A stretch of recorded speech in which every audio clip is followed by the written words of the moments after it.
Om Swastiastu, selamat siang. Di sini kita akan mempresentasikan tentang pengertian dan ruang lingkup hukum telematika. Sebelumnya, perkenalkan nama saya Gede Nova Wahyudi. Pengertian tentang konvergensi teknologi informasi komunikasi. Pada hakikatnya, teknologi diciptakan sejak dulu hingga sekarang ditunjukkan untuk membantu dan memberikan kemudahan dalam berbagai aspek kehidupan, baik pada manusia saat bekerja, berkomunikasi, bahkan untuk mengatasi berbagai persoalan pelik yang timbul di masyarakat.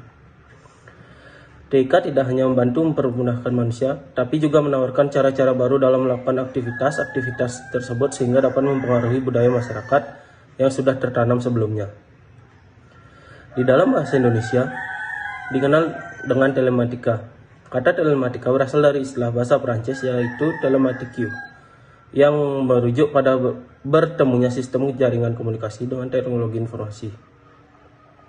Istilah telematika merujuk pada hakikat cyberspace sebagai suatu sistem elektronik yang lahir dari perkembangan dan konvergensi telekomunikasi, media, dan informatika.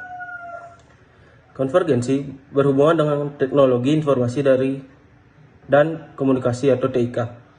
Konvergensi merupakan telekomunikasi, media, atau penyiaran dari informatika dapat ditemui dalam kehidupan sehari-hari secara mudah dalam hal kecil, yaitu penggunaan telepon seluler sebagai alat untuk berbicara, juga bisa mengirim SMS, mobile TV, faksimili, video call, WhatsApp, dan sebagainya.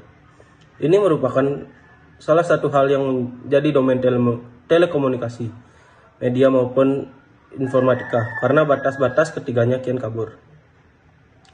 Dalam 5 tahun terakhir, perilaku dan gaya hidup manusia Indonesia telah mengalami perubahan yang drastis, karena merasakan manfaat dan kebutuhan telekomunikasi bergeser menjadi kebutuhan pokok yang harus mereka penuhi sehari-hari.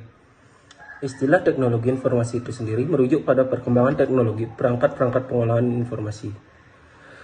Para praktisi menyatakan bahwa telematics adalah singkatan dari telecommunication as well as informatics sebagai wujud dari perpaduan konsep computing as well as communication. Istilah telematik juga dikenal dengan the brand new hybrid technology yang lahir karena perkembangan teknologi digital. Perkembangan ini memicu perkembangan teknologi telekomunikasi dan informatika menjadi semakin terpadu atau populer dengan istilah konvergensi. Semula media masih belum menjadi bagian konstituen dari isu konvergensi teknologi informasi dan komunikasi pada saat itu. Baik, selanjutnya akan dilanjutkan oleh teman saya. B. Pengaruh perkembangan internet terhadap teknologi informasi dan komunikasi sejarah internet. Dimulai pada tahun 1969 ketika Departemen Pertahanan Amerika US Defense Advanced Research Project Agency memutuskan untuk mengadakan riset tentang bagaimana caranya menghubungkan sejumlah komputer sehingga membentuk jaringan organik. Program riset ini dikenal dengan nama ARPANET. Pada tahun 1970 sudah lebih dari 10 komputer yang berhasil dihubungkan satu sama lain sehingga mereka dapat saling berkomunikasi dan membentuk sebuah jaringan sejalan dengan perkembangan manusia yang dinamis. Hukum semestinya harus dapat mencakup perkembangan manusia di dalam segala aspek, termasuk perkembangan di dalam aspek teknologi. Hadirnya media internet sebagai bentuk perkembangan teknologi manusia di bidang teknologi informatika membawa dampak-dampak yang beragam bagi para pihak yang terkait. Dengan adanya media internet, maka para pihak yang melakukan transaksi perdagangan dapat menggunakan secara mudah. Di sisi lain, manfaat positif yang didapatkan oleh pihak perdagangan dalam transaksi elektronik. Penulis akan memaparkan permasalahan-permasalahan yang dapat terjadi sehubungan dengan pengumuman karya cipta lagu pada media internet. Secara umum, banyaknya manfaat yang dapat diperoleh apabila seseorang mempunyai akses ke internet, di antaranya mendapatkan informasi untuk kehidupan pribadi, dapat mengetahui informasi untuk kehidupan profesional atau pekerjaan, dan sebagai forum komunikasi. Satu hal yang paling menarik ialah keanggotaan internet tidak mengenal batas negara, ras, kelas, ekonomi, ideologi, atau faktor-faktor lain yang biasanya dapat menghambat pertukaran pikiran. Internet adalah suatu komunitas dunia yang sifatnya sangat demokratis serta memiliki kode etik yang dihormati segenap anggotanya. Manfaat internet terutama diperoleh melalui kerjasama antar pribadi atau kelompok tanpa mengenal batas jarak dan waktu. Untuk lebih meningkatkan kualitas sumber daya manusia di Indonesia, sudah waktunya para profesional Indonesia memanfaatkan jaringan internet dan menjadi bagian dari masyarakat informasi dunia. Oke, Assalamualaikum warahmatullahi wabarakatuh. Om Swastiastu, selamat pagi. Di sini saya akan melanjutkan rangkuman untuk materi yang pertama. Perkenalkan, sebelumnya nama saya Muhammad Adam Firdaus dengan NIM 1914 10 10 59. Untuk mempercepat dan meningkatkan penjualan, maka dengan melihat perkembangan teknologi informasi yang sangat pesat, dapat memanfaatkan suatu layanan secara online yang berupa e-commerce. Banyak cara yang dilakukan oleh perusahaan dalam penggunaan teknologi informasi. Banyak perusahaan yang memanfaatkan teknologi sebagai keunggulan kompetitif yang membedakan dengan perusahaan lainnya dalam satu pasar. Perkembangan teknologi dan khususnya juga internet ternyata tak hanya mengubah cara bagaimana seseorang berkomunikasi, mengelola data dan informasi, melainkan lebih jauh dari itu, mengubah bagaimana seseorang melakukan bisnis. Banyak kegiatan bisnis yang sebelumnya tak terpikirkan, kini dapat dilakukan dengan mudah dan cepat dengan model-model bisnis yang sama sekali baru. Begitu juga banyak kegiatan lainnya yang dilakukan hanya dalam lingkup terbatas, kini dapat dilakukan dalam cangkupan yang sangat luas, bahkan mendunia. Instrumen hukum internasional di bidang kejahatan atau bisa dibilang cybercrime merupakan sebuah fenomena baru dalam tatanan hukum internasional modern, mengingat kejahatan cybercrime sebelumnya tidak mendapat perhatian negara-negara sebagai subjek hukum internasional. Munculnya bentuk kejahatan baru yang tidak saja bersifat lintas batas, tetapi juga berwujud dalam tindakan-tindakan virtual, telah menyadarkan masyarakat internasional tentang perlunya perangkat hukum internasional baru yang dapat digunakan sebagai kaidah hukum internasional dalam mengatasi kasus-kasus cybercrime. Instrumen hukum internasional publik yang mengatur masalah kejahatan cyber yang saat ini paling mendapat perhatian adalah Konvensi tentang Kejahatan Cyber atau Convention on Cybercrime yang digagas oleh Uni Eropa. Konvensi ini meskipun pada awalnya dibuat oleh organisasi regional Eropa, tetapi dalam perkembangannya dimungkinkan untuk diratifikasi dan diakses oleh negara manapun di dunia yang memiliki komitmen dalam upaya mengatasi kejahatan cyber. Negara-negara yang terhubung dalam Uni Eropa pada tanggal 23 November 2001 di kota Budapest, Hungaria, telah membuat dan menyepakati Convention on Cybercrime yang kemudian dimasukkan dalam European Treaty Series dengan nomor 185. Konvensi ini akan berlaku secara efektif setelah diratifikasi oleh minimal 5 negara, termasuk paling tidak ratifikasi yang dilakukan oleh 3 negara anggota Council of Europa atau negara Uni Eropa. Substansi konvensi mencakup area yang cukup luas, bahkan mengandung kebijakan kriminal yang bertujuan untuk melindungi masyarakat dari cybercrime, baik melalui undang-undang maupun kebijaksanaan internasional. Baik, pada submateri kedua yaitu hukum dan teknologi informasi. Istilah teknologi informasi itu sendiri merujuk pada perkembangan teknologi perangkat-perangkat pengolahan informasi. Para praktisi menyatakan bahwa telematics adalah singkatan dari telecommunication and informatics. Sebagai wujud dari paduan konsep computing and communication, istilah telematik juga dikenal dengan the new hybrid technology yang lahir karena perkembangan teknologi digital. Perkembangan ini memicu perkembangan teknologi telekomunikasi dan informatika menjadi semakin terpadu atau populer dengan istilah konvergensi. Semula, media masih belum menjadi bagian integral dari isu konvergensi teknologi informasi dan komunikasi pada saat itu. Dengan semakin pesatnya perkembangan teknologi informasi, Maka pengaturan teknologi informasi tidak cukup hanya dengan peraturan perundang-undangan yang konvensional, namun dibutuhkan pengaturan khusus yang menggambarkan keadaan sebenarnya dari kondisi masyarakat, sehingga tidak ada jurang antara substansi peraturan hukum dan realitas yang berkembang dalam masyarakat. Teknologi informasi dan telekomunikasi dapat dimanfaatkan pada berbagai bidang antara lain bidang hukum, pendidikan, bisnis, pemerintah, dan sosial. Perkembangan ilmu pengetahuan dan teknologi atau iptek yang cukup besar sekarang ini sudah menjadi realitas sehari-hari, bahkan merupakan tuntutan masyarakat yang tidak dapat ditawar lagi. Hukum memiliki peranan yang sangat penting di dalam pembangunan nasional.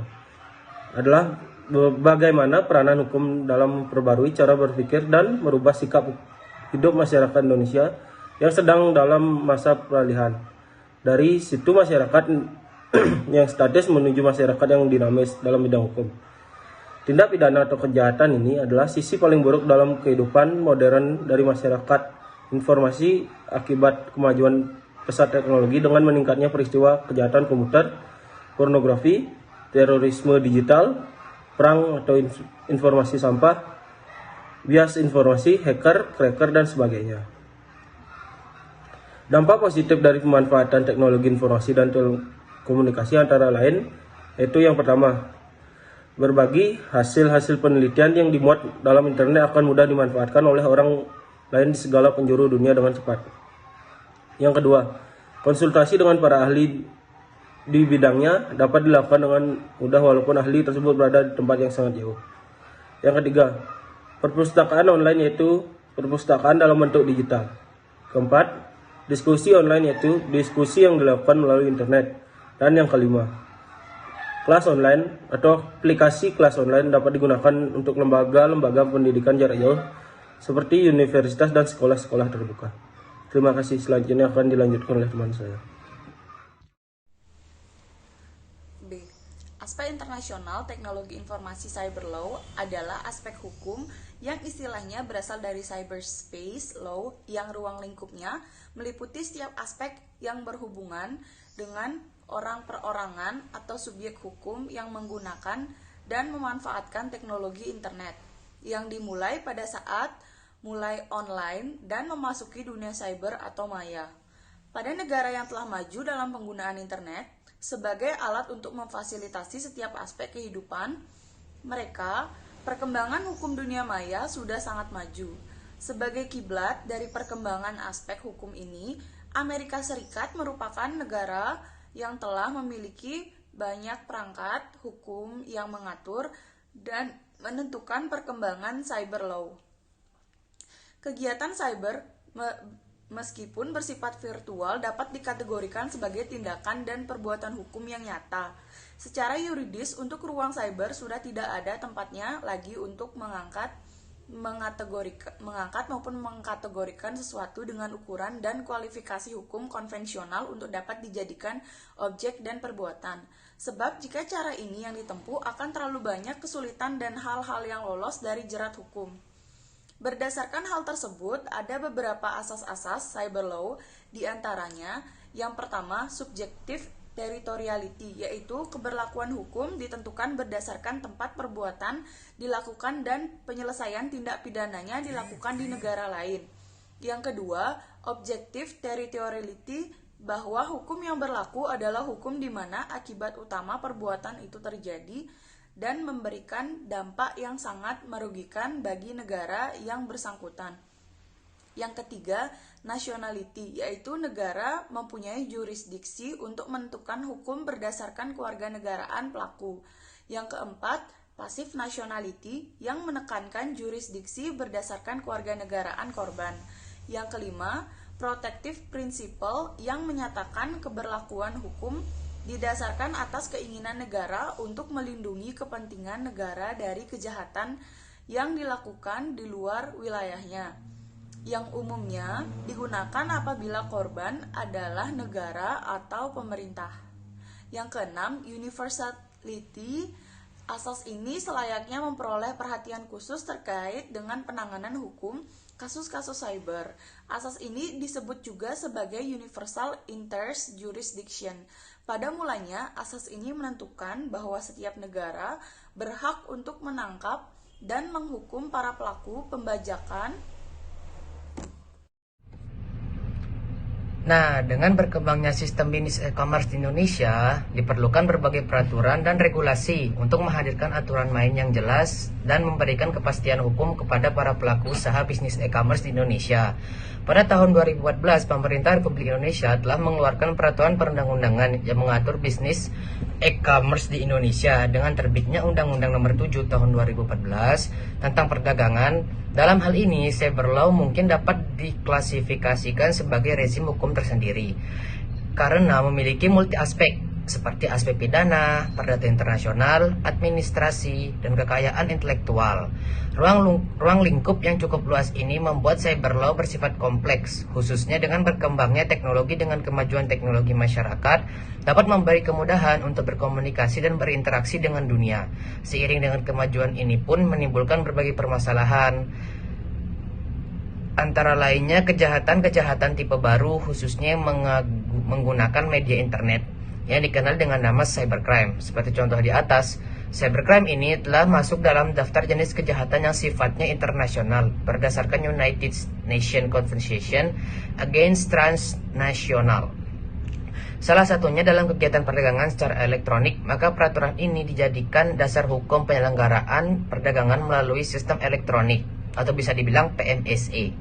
Dan konsumen dalam kegiatan perdagangan via sistem elektronik, Undang-Undang Nomor 7 Tahun 2014 mendefinisikan PMSE tersebut sebagai perdagangan yang transaksinya dilakukan dengan serangkaian perangkat atau prosedur elektronik. Dalam hal ini, yang termasuk dalam PMSE adalah pedagang atau merchant yang PPSE bisa dibilang penyelenggara perdagangan secara elektronik, seperti penyelenggara komunikasi elektronik, iklan elektronik, penyelenggaraan sistem aplikasi transaksi elektronik, penyelenggara sistem aplikasi elektronik atau penyelenggara jasa aplikasi sistem pembayaran secara elektronik, serta penyelenggara jasa dan sistem aplikasi pengiriman barang yang secara keseluruhannya digunakan dalam transaksi perdagangan secara elektronik. Ya, mungkin itu saja yang bisa saya sampaikan dan kelompok kami sampaikan. Saya mewakilkan kelompok 1. Kami pamit undur diri. Terima kasih atas perhatiannya.